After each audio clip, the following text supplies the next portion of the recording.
The Hereafter 14. I read a news article a while ago, which I wanted to briefly discuss. It reported on a person whose company went bankrupt after they faced some difficulties and the regrets they had over this issue. It is important for Muslims to understand that whenever they face any type of worldly failure or regrets, they should remind themselves of the regrets in the hereafter people will have, such as the one mentioned in chapter 89 Al-Fajr, verse 24. He will say, "Oh, I wish I had sent ahead some good for my life."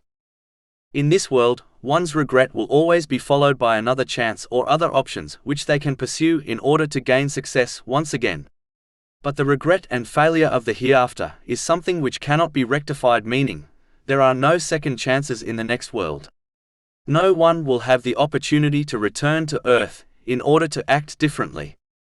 Therefore, every Muslim should be more concerned with the failures they may encounter in the hereafter over the failures and regrets of this world. This does not mean one should not strive to achieve lawful success in this world. It means they should always prioritize gaining success in the hereafter over gaining success in this world.